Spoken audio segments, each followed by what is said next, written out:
Good morning students. कल हम लोगों ने जीव क्या होते हैं, उनके क्या क्या लक्षण हैं जाना, और आज हम एक नए टॉपिक पढ़ाने जा रहे हैं। जीवों में विविधता की संकल्पना या जैव विविधता, यानी कि concept of diversity in living beings और बायोडाइवर्सिटी। ठीक, तो जैव विविधता की जो परिभाषा दिया गया है ये W.G. रोजन के द्वारा 1985 में दिया गया था, और इसका प्रयोग इन्होंने किया था 1985 में, और परिभाषा यूनेप के द्वारा 1992 के में दिया गया था। इनके अनुसार जैव विविधता का तात्पर्य जंतुओं, पौधों तथा सूक्ष्म जीवों की विभिन्न किस्मों, उनकी विभिन्नताओं तथा पारिस्थितिक सम्मिश्र जिसका वे भाग हैं से है। अर्थात आप अपने चारों तरफ नाना प्रकार के जीव जातियां देखते हैं। आप अपने चारों तरफ विभिन्न प्रकार के जीव जंतु देखते हैं, जैसे गाय है, भैंस है, कुत्ता है, बिल्ली है। इसी तरह से पौधे भी भिन्न भिन्न प्रकार के पौधे भी देखते हैं। छोटे पौधे देखते हैं, बड़े पौधे देखते हैं। गुलाब का पौधा देखा आपने, तरह तरह के फूल पौधे देखे, गुड़हल का देखे, आम के वृक्ष बड़े देखें, विशाल देखें। तो नाना प्रकार के ये जितने भी आप देख रहे हैं ये सब विभिन्न किस्में हैं, यानी विभिन्न जाति है जीव जंतुओं की, पौधों की, जंतुओं की। ये विभिन्न जाति है, विभिन्न किस्में हैं।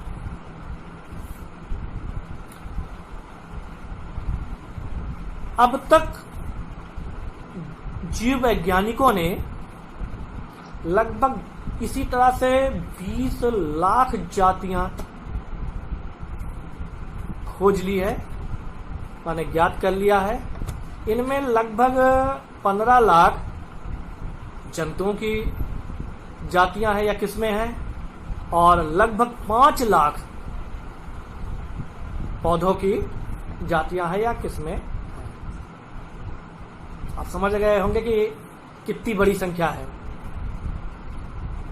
और ऐसा अनुमान है कि इस पृथ्वी पर लगभग 3 करोड़ किस्में हैं जिनकी अभी बहुत सी खोज की जानी बाकी है। और इस तरह से वैज्ञानिक प्रति वर्ष लगभग 10,000 नई जातियां या नई जीव जंतुओं की किस्में ज्ञात कर लेते हैं, खोज लेते हैं।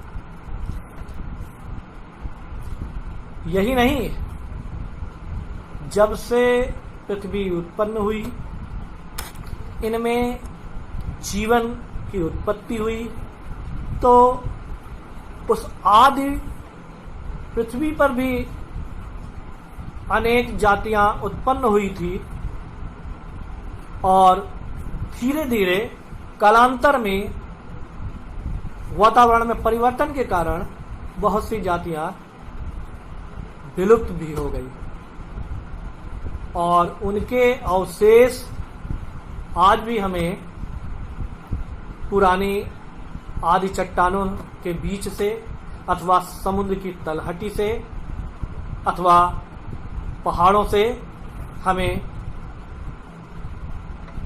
कहीं कहीं उनके शरीर के अवशेष या जीवाश्म के रूप में प्राप्त होते हैं। और ऐसा अनुमान है कि तब से अब तक लगभग 1 करोड़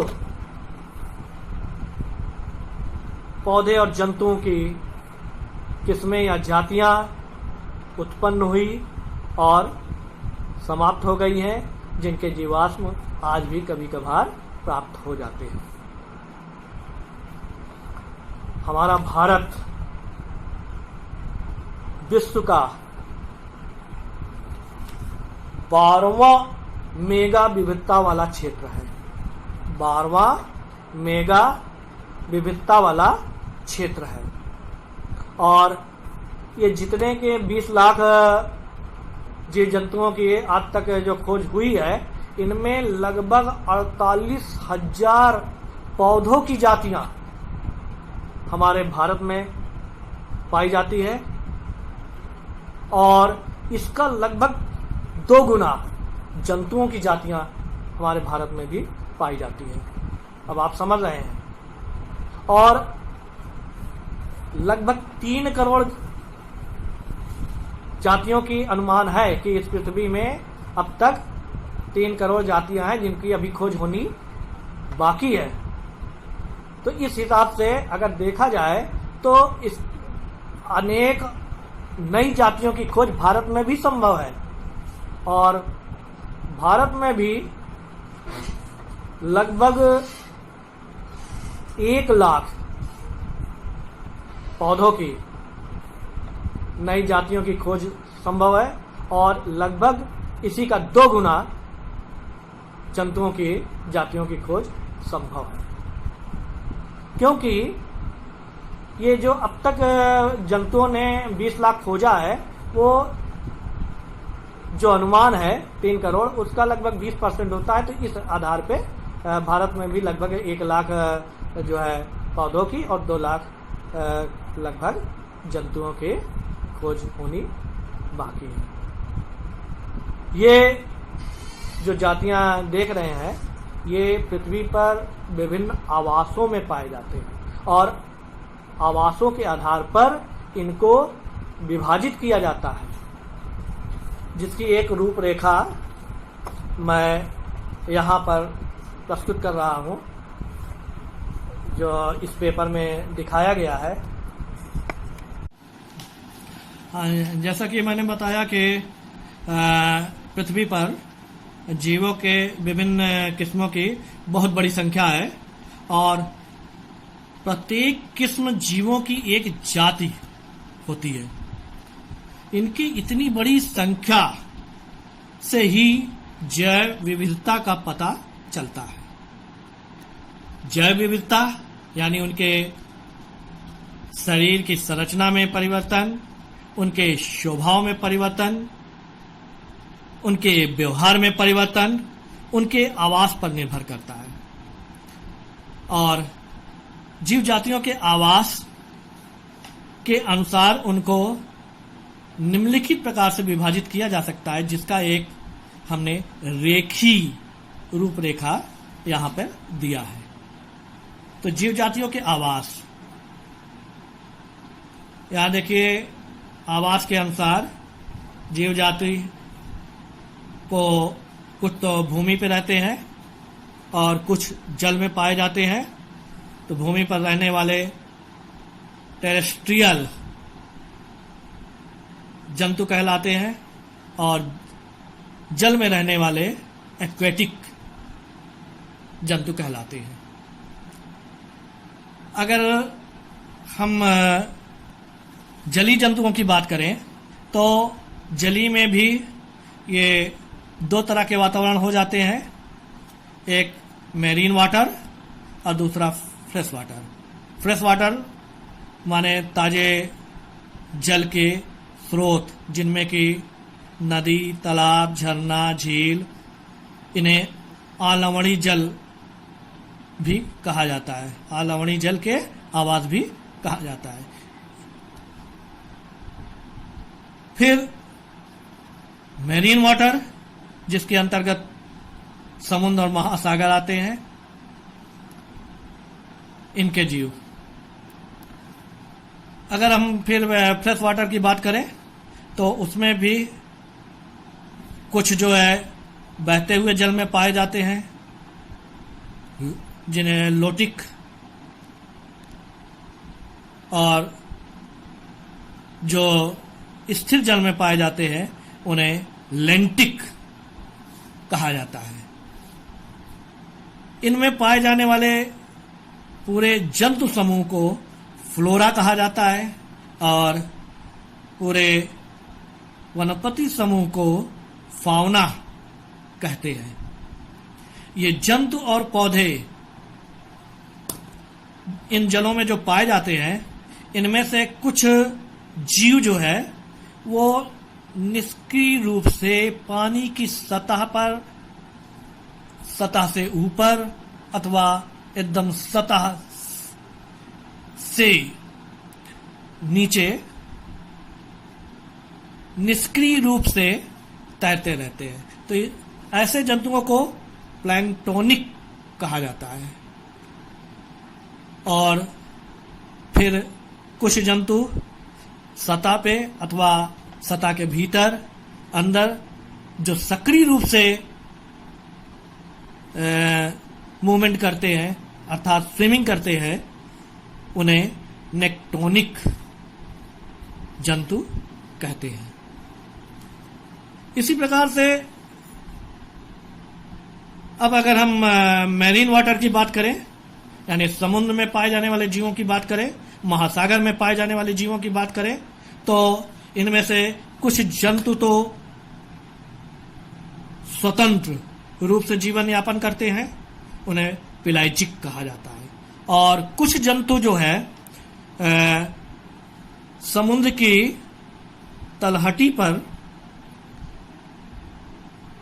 स्थिर होते हैं, जिनमें स्थान परिवर्तन नहीं होते हैं, एक स्थान पर फिक्स होते हैं, स्थानबद्ध होते हैं। ऐसे जंतु बेंथिक कहलाते हैं।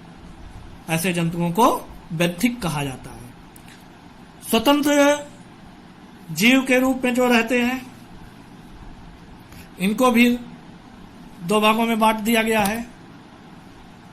समुद्र तट से 200 मीटर दूरी तक पाए जाने वाले जंतुओं को नेरिटिक कहा जाता है। नेरिटिक। और 200 से अधिक दूरी पर पाए जाने वाले जंतु ओसिनिक कहलाते हैं। नेरेटिक एंड ओसिनिक, यानी समुद्र तल, यानी कि जहां से समुद्र का जल का प्रारंभ होता है, उससे लगभग 200 मीटर तक के जो जंतु पाए जाते हैं उन्हें नेरिटिक कहा जाता है। और 200 के बाद जो समुद्र की गहराइयों में, समुद्र के ऊपरी सतह पर जो जंतु पाए जाते हैं उन्हें ओसिनिक कहा जाता है। ओसिनिक जंतुओं को फिर जो है गहराई के अनुसार ये 4 भागों में बांट देते हैं, उनकी गहराई के अनुसार। ऊपरी सतह से 200 मीटर तक जो जीव जंतु पाए जाते हैं वो इपीपेलाजिक कहलाते हैं। 200 से 1000 मीटर की गहराई तक जो पाए जाते हैं उन्हें मीजोपेलाजिक कहते हैं। और 1000 से लेकर 4000 मीटर की गहराई तक जो जीव अपना आवास बनाते हैं उन्हें बैथीपेलाजिक कहा जाता है। और इसी तरह से 4000 से 7000 मीटर की गहराई तक जो जीव जंतु पाए जाते हैं उन्हें एबाइसोपेलाजिक जंतु कहते हैं। अब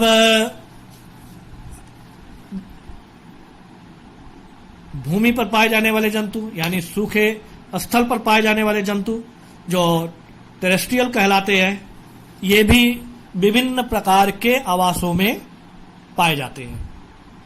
जैसे मरुस्थल में पाए जाने वाले डिजर्ट मरुस्थली जंतु, बिलों में रहने वाले जंतु, इनको बरोइंग जंतु अथवा फसोरियल जंतु कहते हैं। दूसरे जीवों के शरीर के ऊपर पाए जाने वाले, उन्हें से अपना भोजन प्राप्त करने वाले, शरीर के बाहर पाए जाने वाले, शरीर के अंदर पाए जाने वाले जंतु, इन्हें परजीवी जंतु कहते हैं। कुछ जंतु अपना आवास ऊंचे वृक्षों पर बनाते हैं, उनकी शाखाओं पर बनाते हैं, उन्हें वृक्षवासी अथवा अर्बोरियल जंतु कहते हैं। और कुछ जंतु हवा में उड़ने वाले भी होते हैं, ये एरियल जंतु कहलाते हैं।